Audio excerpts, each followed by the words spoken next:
Alors, je voudrais aborder avec vous, dans le cadre de ces rendez-vous de l'INFN, un autre thème qui est en lien avec les actes courants et les techniques contractuelles. Il s'agit des clauses relatives au prix. Alors on va essayer ensemble, puisque le sujet est quand même relativement vaste. C'est une clause parfois sensible à rédiger, avec un certain nombre de précautions qu'il faut prendre. Donc, on va diviser ça en plusieurs étapes. Et on va commencer aujourd'hui par évoquer les grands principes qui gouvernent ces clauses relatives au prix, des principes que vous avez déjà étudiés par ailleurs, mais là qui vont prendre une coloration particulière, parce qu'on va les aborder sous l'angle de la pratique notariale, mais la question de la détermination du prix, la déterminabilité du prix, le caractère sérieux du prix, le caractère réel également de ce prix est sincère, qui pose le problème des dessous de table ou éventuellement des prix qui ne seraient pas suffisants. Et on va évoquer là aussi d'autres questions classiques de ventilation du prix ou encore de prix lésionnaire, et voir comment on calcule un prix lésionnaire, même s'il y a de très bons logiciels qui sont faits sur cette question. L'objectif, c'est quand même d'avoir un peu d'autonomie par rapport à ces logiciels et de savoir ce qu'on est en train de faire, ce que vous pourriez répondre à votre client dans le cadre de vos devoirs de conseil. Ça, c'est a priori les principes généraux qui gouvernent les questions relatives au prix. Dans un deuxième temps, nous verrons certaines clauses particulières, des clauses d'indexation, des clauses de répartition, des clauses de réévaluation, qu'on trouve assez régulièrement et qui deviennent quasiment des clauses types dans les actes courants.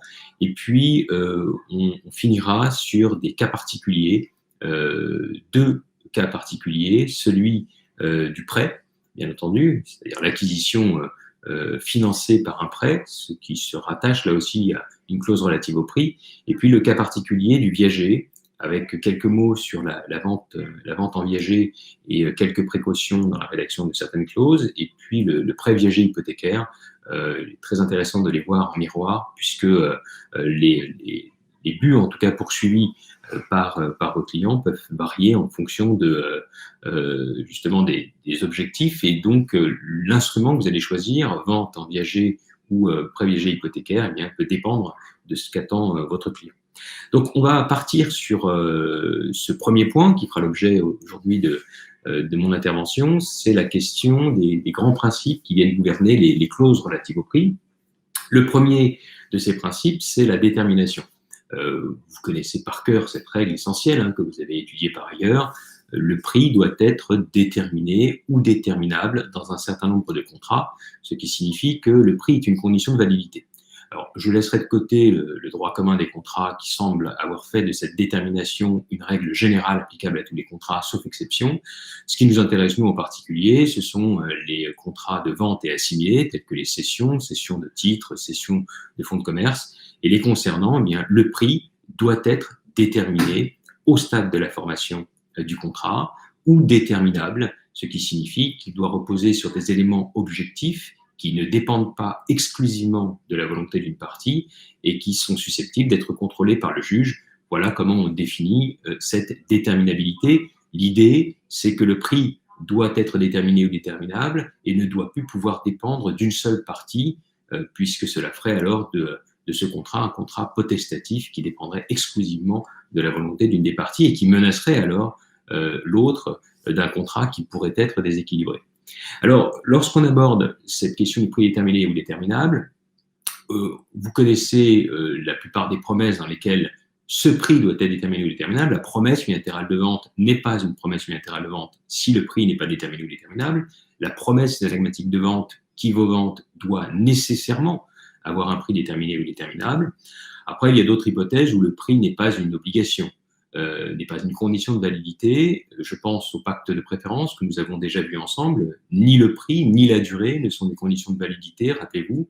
Simplement, on sait très bien qu'en pratique, parfois, la durée et également le prix eh bien, devraient être déterminés pour pouvoir atteindre le but poursuivi par le rédacteur. Notamment, on se rappelle l'utilisation que l'on peut faire du pacte de préférence pour une clause anti-spéculative. Je vous renvoie à la vidéo que j'ai pu faire sur le sujet, où dans l'hypothèse où c'est une clause anti-spéculative, la clause de préférence, on la considère comme telle, même si on pourrait lui donner une autre qualification, Mais la clause considérée comme étant une clause de préférence, eh bien, indique très souvent une durée et un prix indexé sur un indice, justement pour que cette clause antispéculative puisse produire tous ces effets. On a d'autres contrats préparatoires où le prix n'est pas déterminé ou déterminable, sans remettre en cause pour autant la validité du contrat. C'est le contrat de réservation, le contrat préliminaire dans les ventes d'immeubles à construire. Alors, on sait que lorsqu'on est dans le secteur protégé et que l'on choisit de faire précéder la vente définitive d'un contrat de réservation, la mention du prix est une mention obligatoire. Mais le prix n'a pas besoin d'être déterminé ou déterminable. Il peut s'agir d'un prix prévisionnel. C'est ce que prévoit expressément l'article L261-15 du Code de construction et de l'habitation, qui précise bien que la mention d'un prix est obligatoire, mais dans le contrat de réservation, ce prix est prévisionnel. Maintenant, rien n'interdit aux parties dans un contrat de réservation de fixer un prix qui ne sera pas prévisionnel, mais un prix définitif. Et assez fréquemment, dans ce genre d'hypothèse, quand vous avez un contrat de réservation qui détermine un prix définitif, on est très souvent assez proche d'un contrat de réservation qui pourrait être qualifié, du moins au profit du bénéficiaire de ce contrat de réservation, eh bien, de promesse unilatérale de contrat, avec tout le régime qui l'accompagne, et notamment aujourd'hui la possibilité d'une exécution forcée.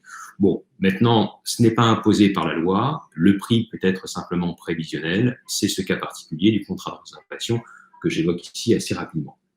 Alors, ce qui est intéressant dans la question de la détermination ou de la déterminabilité du prix, c'est le cas de la pluralité de vendeurs.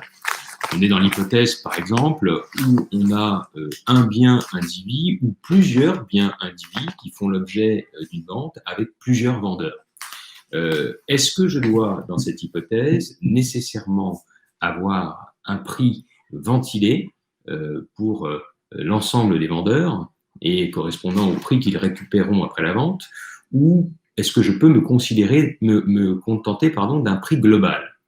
Et la question donc est celle-ci, le prix global en cas de pluralité de vendeurs est-il un prix déterminé ou déterminable?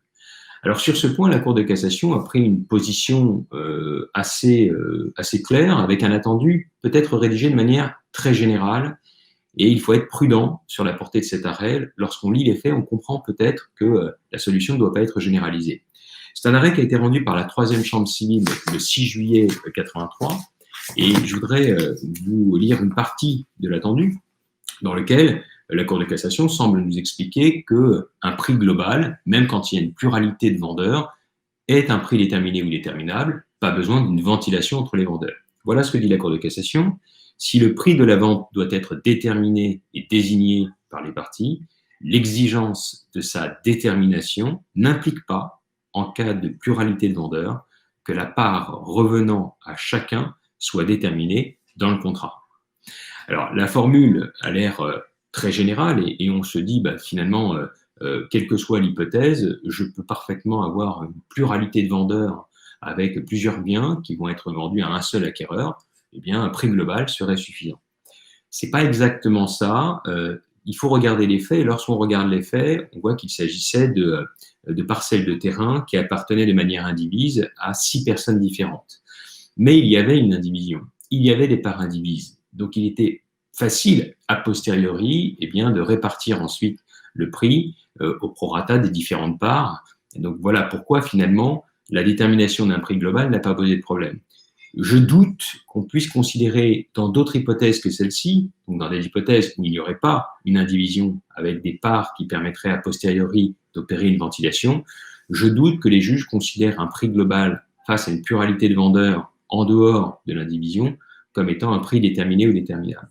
Quoi qu'il en soit, puisqu'il y a un doute, c'est le réflexe du rédacteur que vous êtes, qui est là pour garantir la sécurité juridique et la pleine efficacité de l'acte, vous procédez à une ventilation en amont et vous ne prenez aucun risque lorsque vous rédigez un tel prix et une clause relative au prix.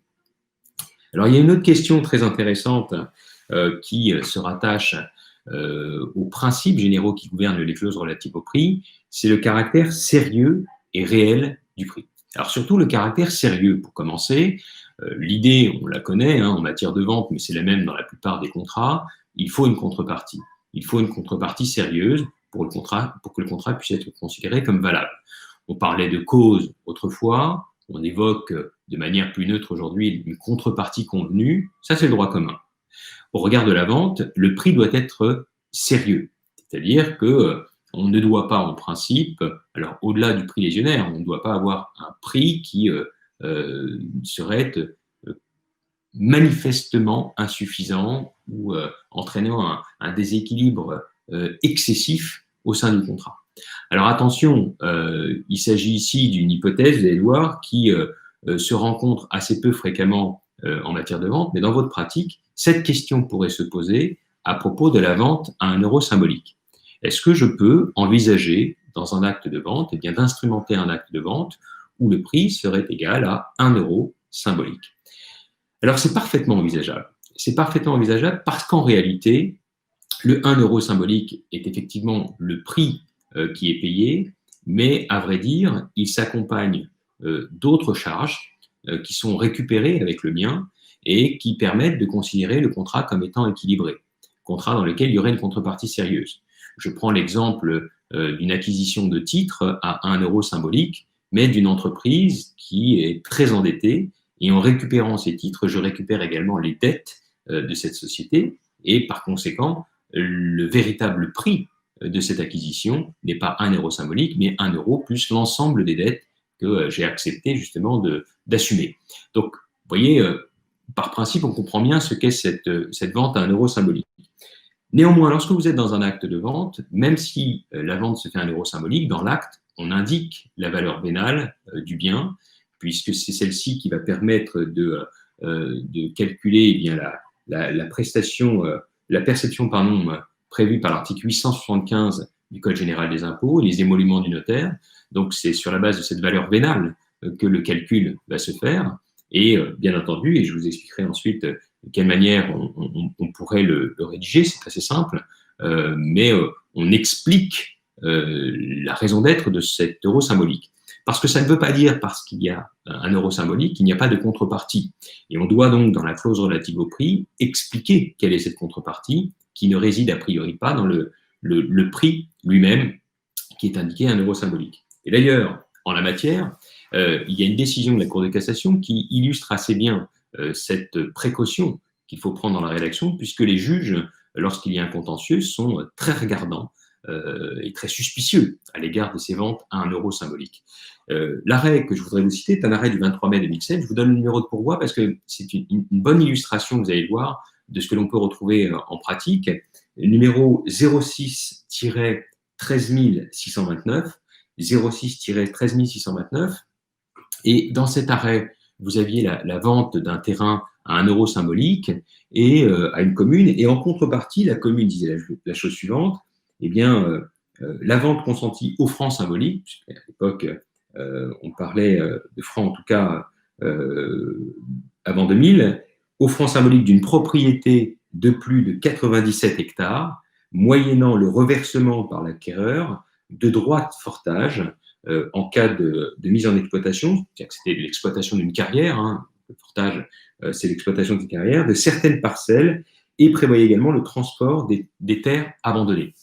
Donc, on a ce type de contrat avec un franc symbolique, et en contrepartie, on nous explique qu'il y aura des droits de fortage en cas de mise en exploitation de certaines parcelles et transport des terres abandonnées. Pardon. Est-ce que là, c'est un contrat valable? Eh bien, pour la Cour de cassation, non. Pourquoi? Parce que le fait de faire référence de manière générale à des droits de fortage en cas de mise en exploitation, ce n'est pas suffisamment précis. Il faut une évaluation, un début d'évaluation, ou des critères d'évaluation, et il n'y en avait pas. Donc, vous voyez que c'était l'existence d'une vente à un prix symbolique, que ce soit un euro symbolique ou un franc symbolique, peu importe, suppose dans la rédaction de la clause eh bien, d'apporter des précisions pour être certain que malgré l'existence d'un prix symbolique, eh bien, il y a une véritable contrepartie. Alors, elle existe peut-être, cette contrepartie, mais le problème, c'est que l'acte avait été mal rédigé en l'espèce et qu'il faisait uniquement référence à des droits de fortage en cas de mise en exploitation du terrain, ce qui n'était pas suffisant. Il aurait fallu une évaluation. Donc, prudence lorsque vous êtes dans cette hypothèse. Alors, vous devez d'autant plus être prudent en la matière lorsque c'est une personne publique qui cède pour 1 euro symbolique. Alors, on sait que cette pratique s'est beaucoup développée à un moment donné lorsque les communes, les collectivités territoriales ont voulu attirer un certain nombre d'entreprises, et elles le font encore aujourd'hui, vous allez voir, avec un régime qui est beaucoup plus strict. Le but étant justement de mettre à la disposition des entreprises des terrains à 1 euro symbolique pour attirer ces entreprises et puis développer l'activité économique de la commune, du département ou de la région. Alors en la matière, précaution très importante, puisque tout commence avec une décision du Conseil constitutionnel en 1986, 25 et 26 juin 1986, qui s'exprime de la manière suivante: la Constitution s'oppose à ce que des biens ou des entreprises faisant partie du patrimoine public soient cédés à des personnes poursuivant des fins d'intérêt privé pour des prix inférieurs à leur valeur. Alors je ne continue pas, mais il est clair ici qu'on considère que la vente à 1 euro symbolique est quelque chose qui n'est pas possible, en tout cas constitue une atteinte alors je passe, mais à la Déclaration des droits de l'homme et du citoyen qui est évoquée par cette décision. Néanmoins, ça ne veut pas dire que la vente à 1 euro symbolique est interdite. Elle doit être conditionnée et encadrée. Elle doit être justifiée. Et c'est d'ailleurs ce que confirme par la suite une décision du Conseil d'État du 3 novembre 1997, qu'on appelle l'affaire commune de Fougerolles, et qui nous explique que la vente à 1 euro symbolique par une personne publique est possible à 2 conditions. Il faut des motifs d'intérêt général et il faut bien vérifier qu'il y a tout de même des contreparties suffisantes. Vous voyez, on est toujours dans l'idée que vendre à 1 euro symbolique, c'est une chose, mais derrière, il y a tout de même une contrepartie décalée dans le temps, donc diachronique d'une certaine manière, mais qui justifie l'opération. Et cela est d'autant plus strict que depuis le 1er janvier 2005, sous la pression notamment des institutions européennes qui considéraient que ces ventes à 1 euro symbolique étaient des ventes qui dissimulaient parfois des aides d'État, eh bien, désormais, le régime est beaucoup plus strict, puisque on a un article du Code général des collectivités territoriales, où je vous y renvoie, notamment l'alinéa 2 de cet article, article L 1511-3 du Code général des collectivités territoriales, et qui, dans son alinéa 2, justement, insiste bien sur le fait que la vente de terrains consentis par des communes pour 1 euro symbolique pour l'implantation des entreprises sont des aides indirectes. Et donc, s'agissant d'aides indirectes, elles doivent respecter le régime très strict de ces aides indirectes, notamment des règles qui nous viennent des institutions européennes. Donc, encore une fois, dans l'hypothèse de particuliers, on vérifie bien qu'il y a une contrepartie. Dans l'hypothèse des personnes publiques, il faudra désormais respecter le régime très strict de l'article L 1511-3, alinéa 2 du Code général des collectivités territoriales. Alors, au-delà de la question du prix sérieux, il y a celle du prix réel, du prix sincère, d'une certaine manière. Alors, on sait qu'il y a des cas où le prix n'est pas sincère. Et cette sincérité, elle est évoquée à l'article 837 du Code général des impôts, vous connaissez ça par cœur, lorsqu'on a des prix qui ne correspondent pas à la réalité. Les sanctions peuvent être très lourdes, et c'est généralement en expliquant au client bien la lourdeur des sanctions qu'il encourt, bien qui permet justement de le convaincre de procéder autrement, puisqu'il y a des sanctions civiles. Si son opération est faussement qualifiée de vente et qu'elle est en réalité une donation déguisée, eh bien il y aura une requalification. Il y a des pénalités fiscales, parfois jusqu'à 80%. Des droits qui auraient dû être payés, eh bien, constituent l'amende qui va être infligée, et puis parfois des sanctions pénales lorsqu'il y a des dissimulations qui relèvent d'infractions pénales. Donc, en la matière, il arrive qu'il y ait des sanctions de ce type lorsque le prix n'est pas réel. Alors, il y a 2 hypothèses. Il y a l'hypothèse où on a une donation qui est sans véritable intention malveillante. Ce sont des hypothèses assez fréquentes et c'est vous qui devez justement prendre les précautions parce que vous pourriez, s'il y avait des indices forts permettant de penser qu'il s'agissait plus d'une donation que d'une vente, eh bien, vous auriez dû refuser d'instrumenter.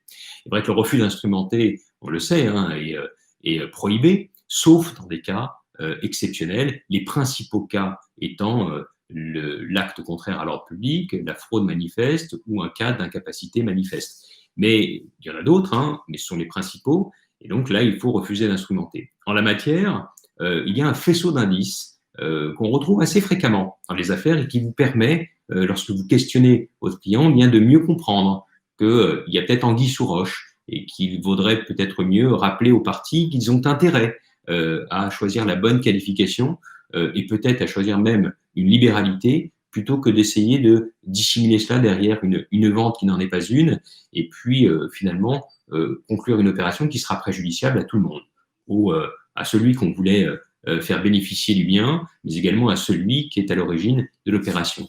Je vous donne quelques exemples qu'on a retrouvés dans pas mal d'affaires.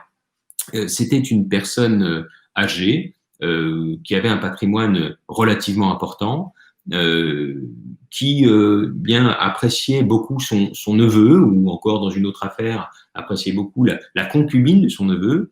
Il n'avait pas de revenus importants, le neveu, lui, ne travaillait pas, sa concubine était infirmière, donc vraiment des revenus qui n'étaient pas très élevés, et un bien d'une valeur assez importante, hein, ça allait au-delà on a des biens qui étaient de 500 000 euros ou 1 million d'euros, peu importe les hypothèses, et qui ont été vendus par cette dame à la concubine.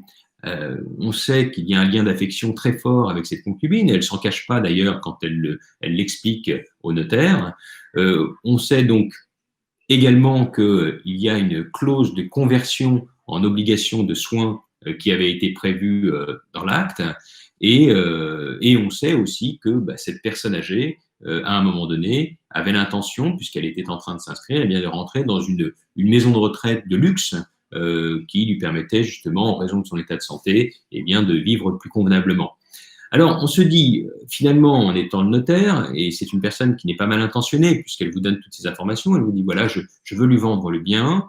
Alors, il y avait d'autres éléments ensuite qui ont été révélés, je vous les donnerai juste après, mais elle vous dit qu'il y a un lien d'affection avec la personne de l'acquéreur, la concubine. Elle vous explique que ses revenus ne sont pas très importants, donc elle veut absolument pouvoir vendre ce bien pour qu'ils aient un petit patrimoine et qu'ils soient en sécurité. Elle vous dit qu'elle a un patrimoine très important, vous la connaissez, puis c'est une cliente de l'étude.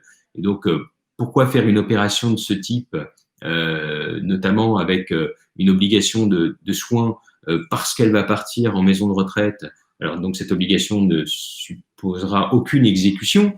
Et donc, au regard de ces éléments, et il y en a d'autres, c'est que régulièrement, elle envoyait des chèques à son neveu et sa concubine parce qu'ils avaient du mal à finir les mois difficiles.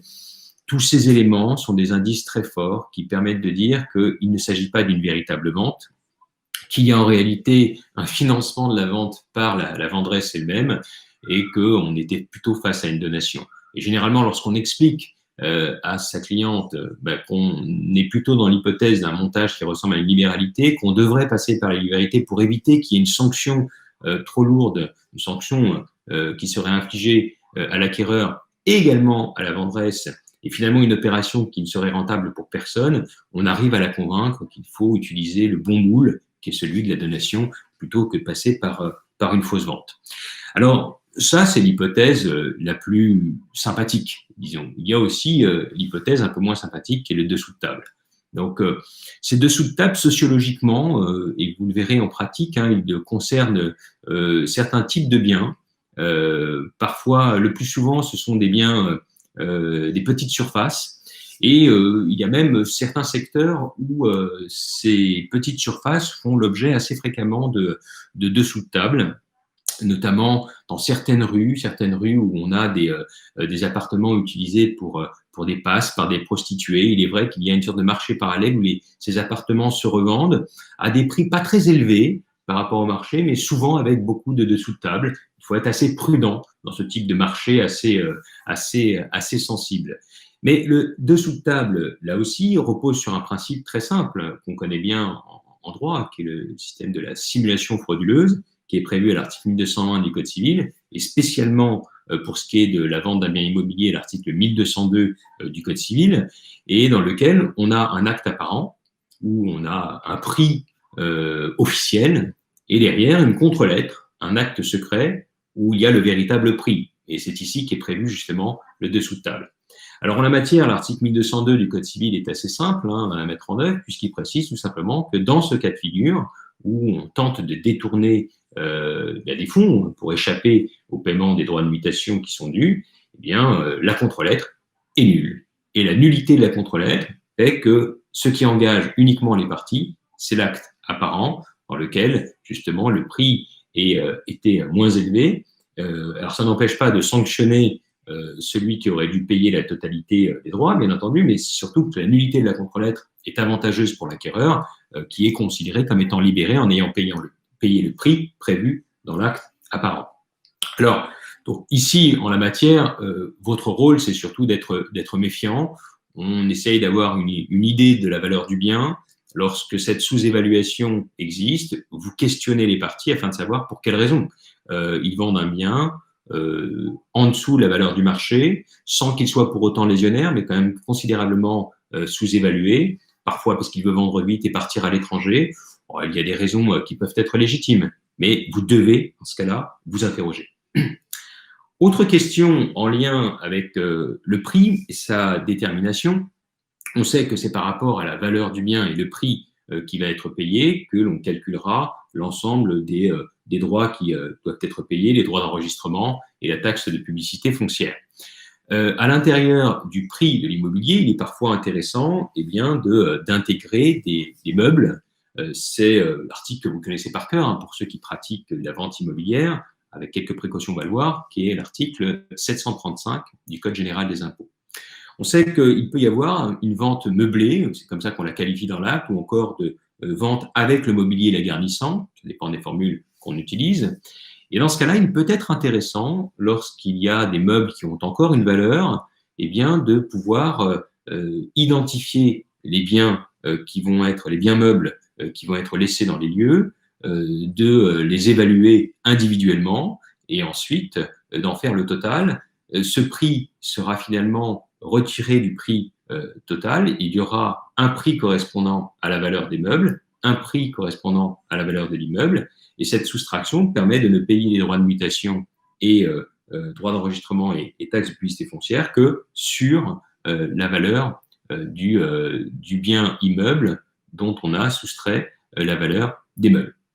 Alors, bien sûr, il y a toujours ce cas que je vais immédiatement laisser de côté, de ces vendeurs qui pensent pouvoir partir avec la totalité de ce qu'il y a dans l'appartement, et même quand il n'y a pas de meubles proprement dit, eh bien, vous avez des vendeurs qui considèrent qu'ils vont repartir avec les poignées de porte, qu'ils vont repartir avec les douilles, éventuellement des lampes, et laisser les fils électriques nus. Ça arrive assez fréquemment. On en a même qui enlèvent les miroirs qui étaient rattachés à des cheminées. Donc voilà, des hypothèses assez étranges. Et il faut parfois rappeler aux parties qu'il y a un certain nombre d'éléments dans l'appartement qui doivent être laissés dans cet appartement et il doit être vendu tel qu'il a été visité, en dehors effectivement des vrais meubles qui, eux, peuvent être retirés. Et on a même certains actes avec des notaires qui ont pris l'habitude de lister tout ce qui doit être laissé sur place pour éviter de mauvaises surprises. Alors, peut-être pas utile d'alourdir à ce point l'acte, mais sachez en tout cas que c'est peut-être un rappel utile qu'il faut faire auprès des parties. Alors ensuite, pour ces meubles qui peuvent entraîner une réduction justement du prix global et donc un calcul qui ne porterait pas sur la totalité du prix, il faut d'abord qu'il s'agisse de véritables meubles. Alors ce n'est pas très difficile lorsque vous avez des tables, des chaises et un canapé, mais ça peut devenir un peu plus compliqué lorsque vous avez une bibliothèque sur mesure, une cuisine sur mesure, lorsque vous avez des statuettes qui viennent orner à l'intérieur même d'une niche une pièce. Donc, on peut avoir dans ce cas-là des doutes sur la qualification juridique. Et effectivement, il faut bien distinguer, et ça, la difficulté peut se poser pour vous, les meubles qui sont seuls concernés par l'article 735 et les immeubles par destination. Les immeubles par destination étant des meubles par nature, mais qui, en raison de leur affectation ou en raison de ce qu'on appelle l'attache à perpétuelle demeure, seront juridiquement considérés comme des immeubles. Et par conséquent, ces meubles qui sont des immeubles par destination ne doivent absolument pas faire partie d'une liste de meubles qui serait évaluée et qui donnerait lieu justement à une déduction du prix de l'immeuble. Alors, comment les identifier? Ce n'est pas une question que vous allez rencontrer à chaque opération, mais il y a deux manières de transformer un meuble en immeuble par destination. D'abord, c'est le critère de l'affectation qui est prévu à l'article 524 du Code civil. Il y a des meubles qui sont affectés à l'exploitation de l'immeuble. Alors, la jurisprudence a ajouté que ce critère d'affectation suppose que les meubles soient véritablement nécessaires à l'exploitation de l'immeuble. Donc, ça peut être, par exemple, les lits, les couverts, les verres qu'on aurait dans un hôtel. Et donc, ils sont rattachés à l'immeuble qui abrite cet hôtel. On a également le cas d'une exploitation agricole. Lorsque vous avez éventuellement un tracteur qui sert à l'exploitation agricole, eh bien, on peut considérer ce tracteur comme étant nécessaire et affecté à l'exploitation du bâtiment agricole qui a été vendu. On a par exemple le cas d'une exploitation laitière avec des vaches laitières. Eh bien, lorsque j'achète une exploitation laitière, je peux considérer ces vaches laitières comme étant des immeubles par destination. Mais bien entendu, pour éviter toute contestation, il vaut mieux à l'intérieur de l'acte se mettre d'accord sur cette qualification et rappeler qu'on acquiert l'exploitation ou l'immeuble agricole avec ces vaches laitières, puisqu'elles sont nécessaires à l'exploitation de cet immeuble. Généralement, on fait en sorte de le dire dans l'acte pour éviter toute contestation. Maintenant, le critère de l'affectation, c'est une affectation nécessaire. Il faut que ce soit nécessaire à l'exploitation. Si je prends l'exemple des vaches laitières, on peut parfaitement avoir une propriété agricole sur laquelle vous avez 300 têtes de bétail, 150 sont utilisées pour l'exploitation laitière et 150 d'autres pour une autre utilisation. Mais dans ce cas-là, le lien entre les meubles et l'immeuble est limité aux seules vaches laitières, aux seules vaches qui sont nécessaires à l'exploitation laitière. Et donc 150. Pour les 150 autres, eh bien, cela reste des meubles et le propriétaire vendeur eh bien, peut les conserver et les vendre éventuellement à un tiers. Alors dans l'hypothèse où on aurait des immeubles par destination qui ne seraient plus présents sur le terrain lorsque l'acquéreur entre en possession, il va pouvoir les revendiquer entre les mains du tiers, puisqu'il en est le propriétaire, et celui qui a vendu ses biens n'en était pas le propriétaire, puisqu'il s'agissait d'immeubles par destination et non plus de meubles dont il aurait pu librement disposer. Il y a un autre critère de rattachement qui, lui, va poser également un certain nombre de difficultés, c'est le rattachement à perpétuelle demeure, l'attache à perpétuelle demeure. Il y a des meubles, par nature, qui sont attachés à perpétuelle demeure à un immeuble et qui deviennent donc des immeubles par destination. La première chose, c'est qu'il faut qu'ils appartiennent au même propriétaire, comme dans la première hypothèse. Et ensuite, il faut qu'il y ait cette intention du propriétaire eh bien, d'attacher ce meuble à perpétuelle demeure. Alors, il y a deux séries d'indices qui peuvent être utilisés. D'abord, un critère ou indice physique, le fait qu'on ait un meuble rattaché à un immeuble et qu'on ne puisse le détacher de l'immeuble sans détériorer l'un ou l'autre, eh bien, c'est un signe fort d'une attache à perpétuelle demeure. On imagine par exemple des boiseries ou un miroir qui ne ferait qu'un avec une cheminée dans les appartements haussmanniens. Dans ce cas-là, si on détache le miroir de la cheminée ou du mur, il y aura une dégradation du mur ou du miroir, et par conséquent, ce critère physique justifie la qualification d'immeuble par destination. On a la même chose avec un autre indice qui est le critère esthétique. Il y a parfois cet indice esthétique qui permet d'en déduire une attache à perpétuelle demeure. Je prends l'exemple d'une bibliothèque qui aurait été faite sur mesure pour une pièce. Voilà un critère esthétique qui parfois se double d'ailleurs d'un critère physique, puisqu'il y a un rattachement au mur et au plafond, et le détacher la bibliothèque risquerait de la détériorer. Voilà une autre hypothèse. Alors, il peut y avoir les deux en même temps, vous voyez, hein, avec ici le critère physique et esthétique pour cette bibliothèque. Parfois, le critère esthétique est beaucoup plus simple, hein. Vous avez des niches qui accueillent 2 statuettes qui ont été spécialement pensées pour ces niches. Eh bien, même si elles peuvent être déplacées, ces statuettes, on considère que ce sont des immeubles par destination. Maintenant, le vendeur pourrait parfaitement, dans l'acte, eh bien, obtenir de l'acquéreur qui conserve ces statuettes, mais alors il faudra le prévoir, parce que sinon, ce sont des immeubles par destination. Alors, ici, ça pose le problème de cas qu'on peut rencontrer en pratique, qui est celui des cuisines équipées, ou encore des panneaux photovoltaïques. Alors, un panneau photovoltaïque, quand il est posé sur une toiture, bah, évidemment, c'est un immeuble par destination, il est difficile d'enlever ces plaques photovoltaïques sans dégrader la toiture. Mais parfois, il s'agit uniquement de quelque chose qui est posé sur un côté de la maison ou qui est fixé sur un côté de la maison sans que pour autant on ne puisse pas le retirer. Dans ce cas-là, ça peut être considéré comme un meuble et dans certaines régions, il y a de nombreux panneaux photovoltaïques et donc ça peut être une question récurrente. On a également, alors pour la cuisine équipée, la difficulté c'est que vous avez des cuisines qui peuvent ne pas coûter très cher, hein, mais qui, pour la plupart, ont été pensés sur mesure, notamment dans les appartements qui sont des vieux appartements des haussmanniens, où on va essayer de refaire la cuisine et de l'adapter au volume. Eh bien, vous avez des cuisines qui sont sur mesure et qui, d'ailleurs, même parfois, pour certaines d'entre elles, ne peuvent pas être démontées. Si vous les séparez du mur, du plafond ou du sol, eh bien, vous avez des détériorations. Donc, à la fois esthétique et physique, ces cuisines équipées, dont les prix peuvent monter jusqu'à 20 000 euros ou 25 000 euros, sont des immeubles par destination.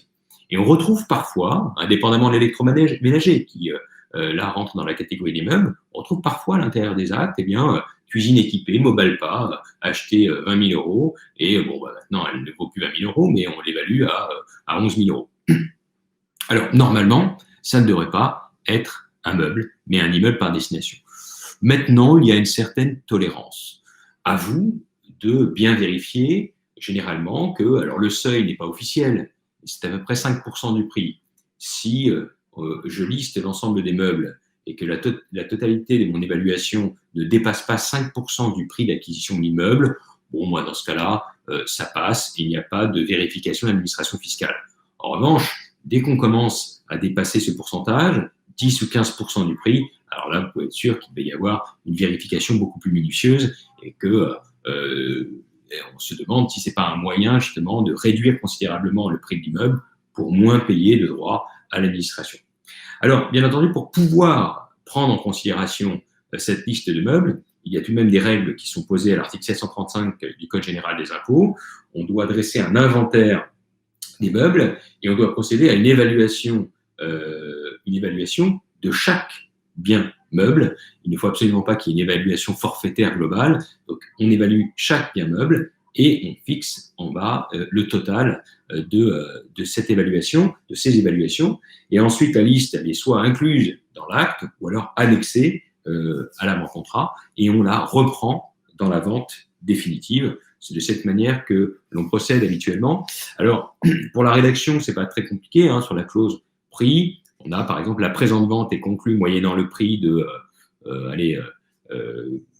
840 000 euros. Ce prix s'applique aux biens mobiliers à concurrence de temps et aux biens avec une majuscule et au pluriel, donc sous-entend le bien immobilier, à concurrence de temps. Le paiement de ce prix a lieu de la manière indiquée ci-après, etc., etc. Voilà une clause de style, hein, mais classique dans laquelle on va bien ventiler les deux montants correspondant aux meubles et correspondant aux immeubles. Alors, je continue sur la question du prix et j'aborde une autre question qui est celle du prix lésionnaire. C'est une question intéressante parce que il est vrai, et vous le savez, hein, que la lésion n'est pas une cause générale d'anéantissement des contrats. Effectivement, il peut arriver que le vendeur fasse une mauvaise affaire avec un prix lésionnaire, mais cette lésion n'a jamais été une cause générale d'anéantissement.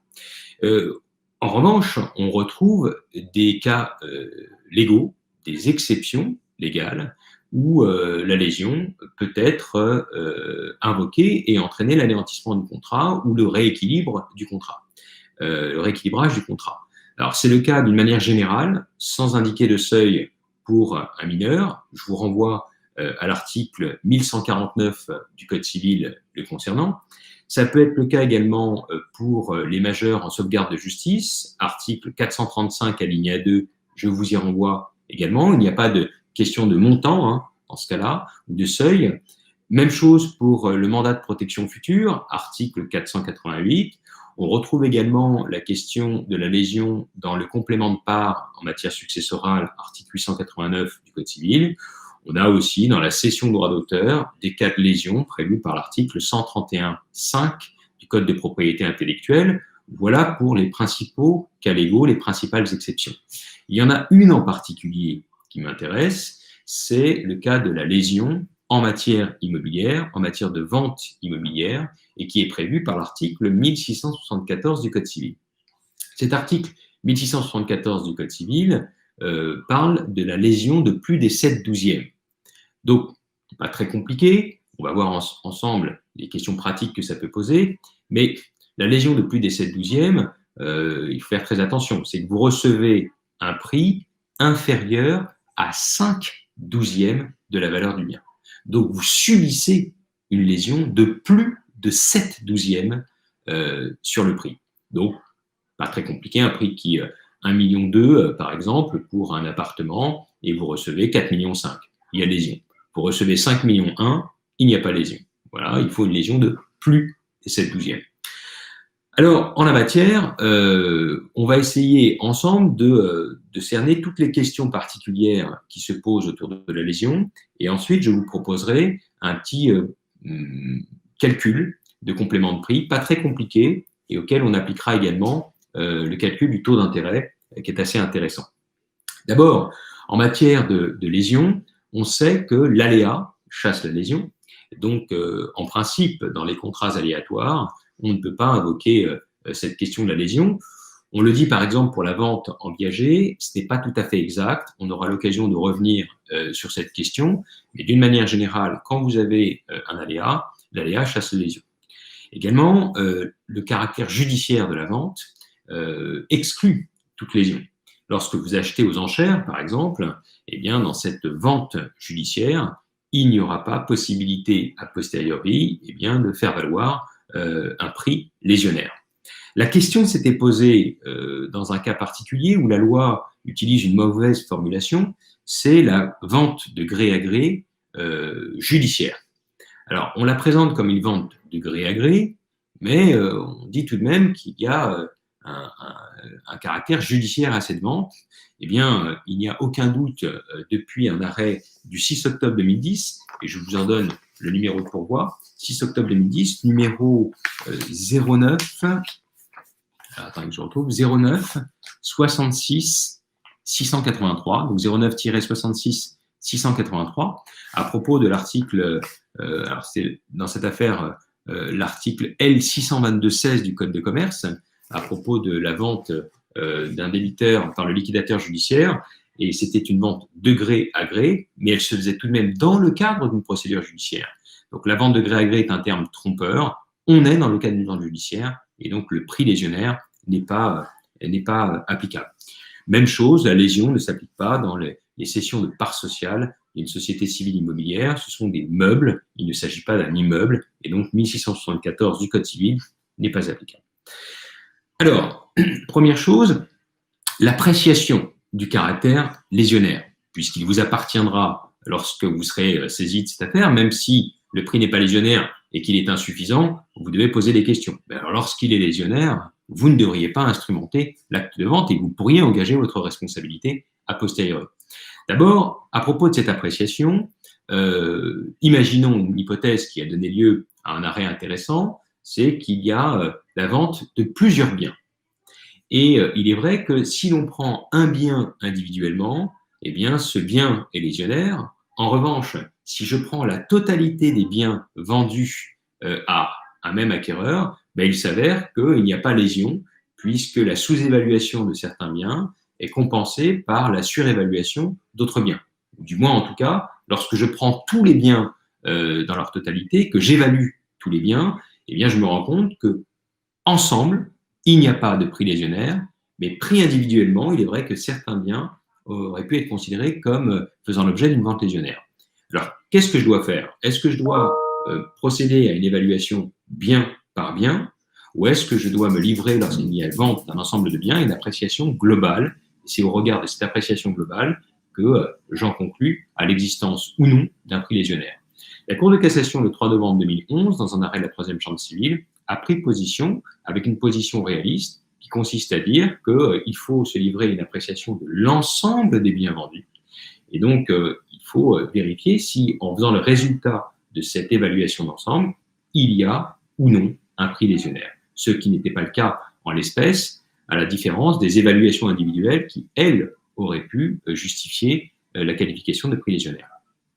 Autre question qui se pose, à quel moment j'apprécie le caractère légionnaire, notamment lorsque j'ai un avant-contrat qui précède la conclusion du contrat définitif. Alors, dans l'hypothèse où j'ai une promesse de vente qui vaut vente, une promesse synalagmatique de vente qui vaut vente, eh bien, le 30 mars 2011, la 3e chambre civile précise que c'est au jour de la promesse, puisque la promesse de vente vaut vente, que je dois apprécier le caractère légionnaire du prix, et non pas au jour de la réitération des consentements de mon notaire.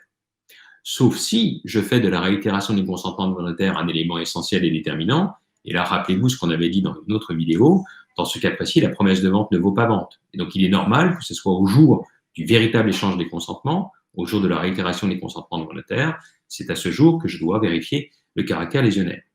Une autre question s'est posée lorsque j'ai une promesse de vente qui vaut vente avec une condition suspensive. Est-ce que je dois apprécier le caractère légionnaire au jour de la condition suspensive ou au jour de la promesse de vente? Alors, auparavant, on avait considéré que la condition suspensive étant rétroactive, c'est au jour de la promesse de vente. Mais inutile de passer par ce détour, qui d'ailleurs aujourd'hui ne pourrait plus être suffisant, puisque la condition suspensive n'est plus automatiquement rétroactive, il faut le dire expressément, mais c'est surtout parce qu'on considère, depuis cet arrêt du 30 mars 2011, que ce qui importe, c'est le jour où les parties sont définitivement engagées. Et elles sont définitivement engagées dans une promesse de vente qui vaut vente au jour de la promesse, il n'y a plus aucun doute possible. Dans une promesse unilatérale de vente, la question s'est également posée, et très tôt dans un arrêt du 5 juillet 1961, la Cour de cassation a considéré que c'est au jour de la levée de l'option que le contrat est définitivement conclu, et c'est donc au jour de la levée de l'option qu'il faut se placer pour vérifier si le prix est un prix légionnaire. Alors voilà pour ces hypothèses d'appréciation. Dernier point intéressant sur la lésion, il y a une affaire assez intéressante et une situation que vous pourriez rencontrer. Le bien appartenait à un majeur protégé qui, ce bien a été vendu avec bien entendu l'autorisation du juge des tutelles et l'intervention du tuteur. Et 6 ans plus tard, eh bien, ce majeur retrouve son autonomie, son indépendance. Il redevient une personne entièrement capable, pleinement capable, et considère que il a été victime d'un prix légionnaire. Et il demande à pouvoir demander la récision pour lésion. Et le problème, c'est qu'il y a à l'article 1676 du Code civil, eh bien, un délai préfixe de 2 ans qui est prévu, délai qui ne peut pas être interrompu, qui ne peut pas être suspendu, et qui précise que dans les 2 ans de la vente, il n'est plus possible de demander la récision pour lésion. Sauf que ce monsieur propriétaire souligne bien que, étant un majeur protégé, il n'était pas dans la capacité de faire valoir ses droits, et donc le concernant, si on lui impose ce délai de 2 ans, eh bien, on le prive d'un droit fondamental qui est son droit de propriété. Et donc il invoque l'article 1 du premier protocole additionnel à la Convention européenne des droits de l'homme sur le respect des biens, et il considère qu'il y a ici une atteinte excessive, disproportionnée, puisqu'on ne lui a pas permis de défendre devant un juge eh bien, son droit. Il invoque également l'article 6, paragraphe 1, le droit au procès équitable, et il considère justement que le bien doit être anéanti. Pourquoi c'est important pour vous? Parce que vous pourriez être amené justement à revendre ce bien avec éventuellement cet ancien propriétaire qui vous menace d'une action en récision en vous expliquant que vous ne devez pas procéder à la vente parce qu'il considère qu'il a été lésé et qu'il souhaite remettre en cause cet acte. Alors, est-ce que vous arrêtez votre opération d'instrumentation de l'acte ou est-ce que vous considérez qu'il n'est plus dans les délais et peu importe l'argument qu'il soulève? Eh bien, en la matière, on a eu un arrêt très intéressant qui a été rendu le 20 mai 2009 et qui considère en la matière que le délai de 2 ans ne porte pas une atteinte excessive aux droits du propriétaire qui était à l'époque incapable. Pourquoi? D'abord parce que le délai de 2 ans est justifié par une raison d'intérêt général, qui est la sécurité juridique. On ne doit pas pouvoir reporter ce délai de 2 ans, qui est un délai préfixe, et pour des raisons de sécurité juridique des transactions, il faut absolument qu'il soit comptabilisé du jour de la vente, et au-delà de 2 ans, eh bien, l'action n'est plus envisageable. Et cette mesure n'est pas disproportionnée parce que le droit français prévoit des précautions. D'abord, l'intervention du tuteur, ce qui a été le cas en l'espèce, puisque le tuteur a donné son consentement, et puis l'intervention du juge des tutelles, juge aux affaires familiales, qui avait donné son autorisation. Alors on sait très bien que très souvent, il n'y a pas de vérification faite dans le détail, en tout cas par le juge des affaires familiales, mais il existe en tout cas objectivement un système en droit français qui permet de protéger les intérêts patrimoniaux de ce majeur protégé. Et là, ils n'ont peut-être pas été suffisamment efficaces, mais ça permet à la Cour de cassation de considérer que ce délai de 2 ans est un délai préfixe et qu'il n'y a pas d'exception, y compris pour l'hypothèse de ce majeur protégé qui n'a pas pu agir à l'époque. Voilà une décision qui est quand même très importante. Alors, dans le cadre de la récision pour lésion, pour finir, quand vous êtes dans le cadre d'une lésion, il y a 2 possibilités pour le vendeur. Soit il demande à l'acquéreur de lui payer un complément de prix, et dans ce cas-là, on sauve l'acte, soit il demande la récision pour lésion, donc l'anéantissement du contrat. L'objectif, c'est tout de même d'inciter l'acquéreur à payer un complément de prix et de cette manière de maintenir l'acte de vente, ce qui est plus simple, notamment si il y a eu des opérations par la suite. Et pour inciter justement l'acquéreur à opter pour le complément de prix, eh bien, on va lui proposer une ristourne d'une certaine manière. Il va bénéficier d'une réduction de 10% sur la somme qu'il aurait dû payer. Donc, avec vous, ce que je vais faire pour finir cette heure de présentation, c'est de voir de quelle manière on calcule ce complément de prix et dans un deuxième temps, comment on va appliquer le taux d'intérêt légal à cette somme qui est due. Alors, dans l'hypothèse que je vais vous soumettre, on va prendre un exemple assez simple. Vous avez un bien qui, au jour de la vente, a été payé 1 million d'euros. Il s'avère en réalité, au jour de la vente, que ce bien vaut 2 500 000 euros. Il y a donc ici lésion. Pour savoir quelle est la fraction correspondant à ce qui aurait dû être payé, je vais opérer un premier calcul. Je vais prendre les 2 500 000 euros, c'est-à-dire la valeur actuelle, la valeur réelle du bien au jour de la vente, moins 1 million d'euros, ce qui a été payé, et je divise ça par la valeur du bien, la valeur réelle du bien au jour de la vente, c'est-à-dire 2 500 000 euros. J'ai 2 500 000 euros moins 1 million d'euros, divisé par 2 500 000 euros, j'obtiens la fraction de 3/5. Cette fraction-là, il va falloir que je l'applique à la valeur du bien au jour où le complément de prix devrait être payé. Parce que ces 3/5 vont me permettre de déterminer le prix qui aurait dû être payé et qui doit être payé par l'acquéreur s'il veut sauver l'acte. Donc je prends 3/5 multiplié par la valeur du bien au jour du complément de prix, c'est-à-dire au jour où le juge va ordonner le paiement du complément de prix. À cette date, le bien est évalué à 3 500 000 euros. Vous voyez, le but est de ne pas léser le vendeur, puisque son bien a augmenté de valeur. Et si je fais 3/5 multiplié par 3 500 000 euros, j'obtiens 2 100 000 euros. Voilà ce que devrait payer comme complément l'acquéreur. Il devrait, en plus des 1 million, payer 2 100 000 euros. Sauf que pour l'inciter à choisir cette hypothèse, on va lui accorder une réduction de 10%. Et pour que cette réduction soit intéressante, on va calculer cette réduction pas uniquement sur les 2 100 000 euros qu'il devrait payer, mais également sur les 1 million qu'il a déjà payé. Et donc, on va faire 2 100 000 euros plus les 1 million d'euros qu'il a déjà payés.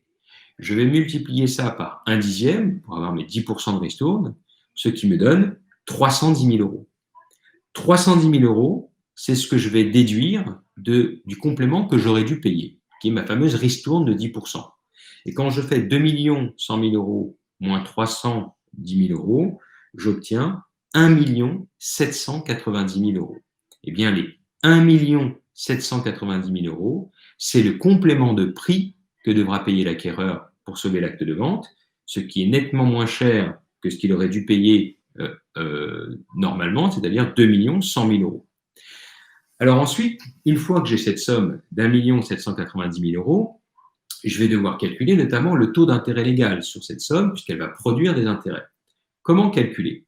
Est-ce que je calcule le taux d'intérêt sur le complément de prix qui aurait dû être payé sans cette réévaluation au jour du paiement, c'est-à-dire que je prends la somme au jour où le bien a été vendu, ou est-ce que je calcule cet intérêt sur la somme telle que je viens de la faire, c'est-à-dire en y intégrant justement l'évolution de sa valeur?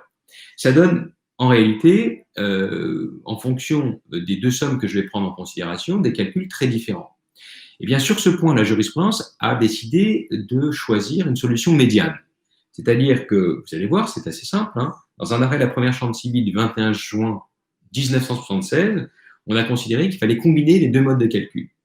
Eh bien, je vais vous les donner, vous allez comprendre tout de suite ce que ça peut donner, une solution médiane.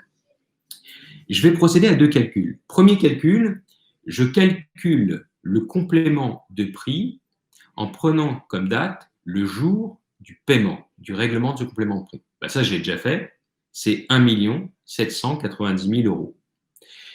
Deuxième mode de calcul, cette fois, je vais calculer la valeur du complément de prix, mais au jour de la vente. Dans ce cas-là, c'est beaucoup plus simple, parce que je n'ai pas à utiliser de fraction au départ. Je fais 2 500 000 euros, c'est-à-dire la valeur du bien au jour de la vente, moins 1 million d'euros, c'est le prix qui a été payé.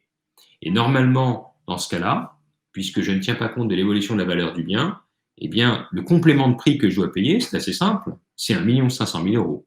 J'aurais dû payer 2 500 000, je n'ai payé qu'1 million, mon complément de prix est d'1 500 000. Je vais appliquer 1/10, qui est la fameuse ristourne, à ces 1 500 000, donc ça me donne 10% de 2 500 000, pardon, puisque c'est 1 500 000 plus le million que j'ai payé, ce qui donne donc 2 500 000. 1/10 de 2 500 000, c'est 250 000 euros. 250 000 euros, je les retire, c'est ma ristourne de 10% des 1 500 000 qui sont dus. Et donc, le complément de prix, quand je ne tiens pas compte de l'évolution de la valeur du bien, c'est 1 250 000. Donc ça, c'est le complément de prix. Donc on voit bien que pour le vendeur, c'est moins intéressant. Si je ne tiens pas compte de l'évolution de la valeur du bien qui, aujourd'hui, au jour du règlement, vaut 3 500 000, je ne reçois comme complément de prix qu'1 250 000. Si je tiens compte de la valeur du bien au jour du règlement et donc de l'évolution de sa valeur à 3 500 000 euros, le complément de prix est de 1 790 000. Alors, à quoi je vais appliquer mon taux d'intérêt? Est-ce que je l'applique à 1 250 000 ou à 1 790 000? Et comme je vous l'ai dit, la Cour de cassation en 76 dit qu'il faut combiner les deux, faire une moyenne des deux. Dans ce cas-là, ce n'est pas compliqué. Je prends 1 790 000, qui est le premier complément de prix, 1 250 000, qui est le deuxième mode de calcul, ça me donne 3 40 000. Ces 3 40 000, je les divise par deux, ce qui va me donner la moyenne de 150, pas 152 000, mais de 1 520 000. Et les 1 520 000, eh bien, je vais leur appliquer le taux d'intérêt légal, qui est aujourd'hui très faible, et qui me permet justement d'avoir un taux d'intérêt légal qui ne porte pas sur 1 250 000, qui ne porte pas non plus sur 1 790 000, mais qui porte sur la moyenne des deux, c'est-à-dire 1 520 000. Voilà de quelle manière, depuis 1976, on calcule le taux d'intérêt qui est dû sur le complément de prix que doit payer l'acquéreur s'il souhaite justement échapper à la rescission de l'acte et donc à la disparition de la vente. Voilà assez rapidement sur les grands principes qui gouvernent le prix, la détermination du prix.